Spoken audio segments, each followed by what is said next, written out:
NSP road ஆக்கிரமிப்புகள் அகற்றம்.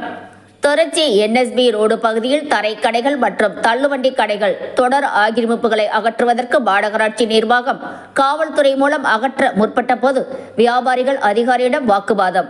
ஆக்கிரமிப்புகளை அகற்ற விடாமல் தடுத்து ஆவேசமாக கூச்சலிட்ட வியாபாரிகள்.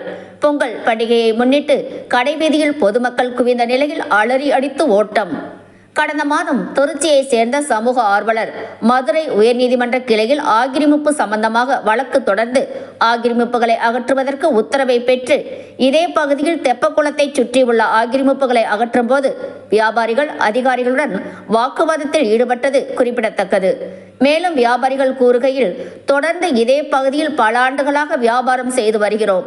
எங்களுக்கென்று நிரந்தர இடமும் மாநகராட்சி நிர்வாகம் வழங்காத நிலையில் எங்களுடைய வாழ்வாதாரம் பாதிக்கப்படுவதாகவும், சட்டமன்ற உறுப்பினர்கள் அமைச்சர்கள் இவர்களிடம் தொடர்ந்து முறையிட்டும் எங்களுக்குரிய இடம் கிடைக்காததால் தற்காலிகமாக வியாபாரம் செய்து வந்த நிலையில் பெரிய வணிக வளாகங்கள் எல்லாம் விட்டுவிட்டு சாலையோர கடை வியாபாரிகளை எங்களை குறிவைப்பது பெரிய வணிக வளாகங்களுக்கு சாதகமாக அதிகாரிகள் செயல்படுவதாக வியாபாரிகள் புகார் தெரிவித்தனர்.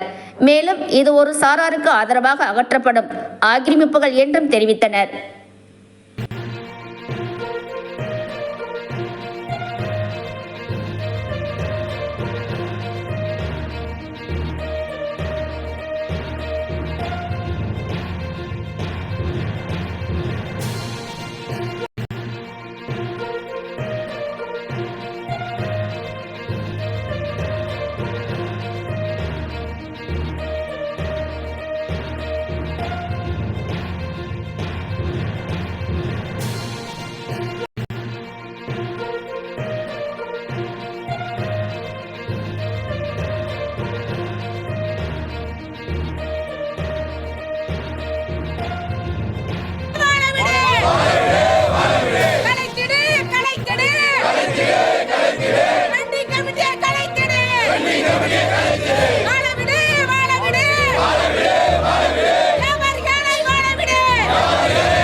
தேதி வரைக்கும் டைம் கொடுத்துருக்காங்க.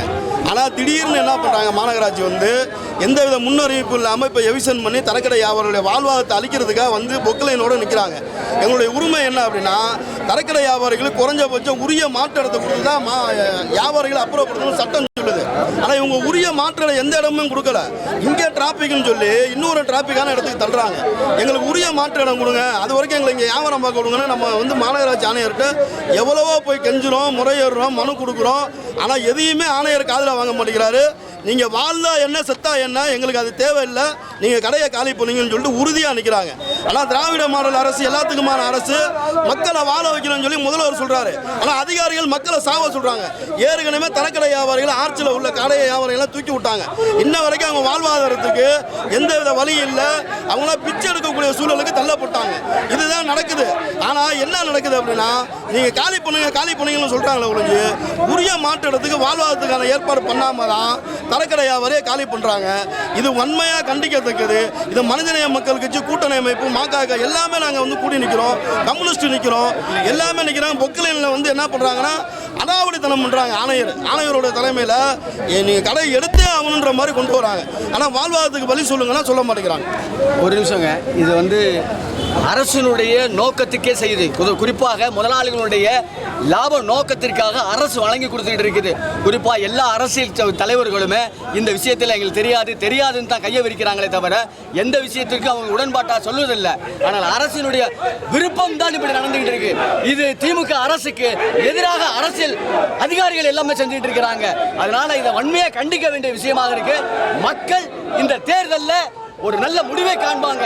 அந்த அடிப்படையில் நாங்கள் வியாபாரிகள் அனைவரும் இந்த இடத்தை காலி செய்யும் போது எங்களுக்கு ஒரு மாற்று இடம் கொடுக்கணும். அப்படி இல்லைன்னு சொன்னால் உயிரே போனாலும் இந்த இடத்தை நாங்கள் மாற்ற மாட்டோம்.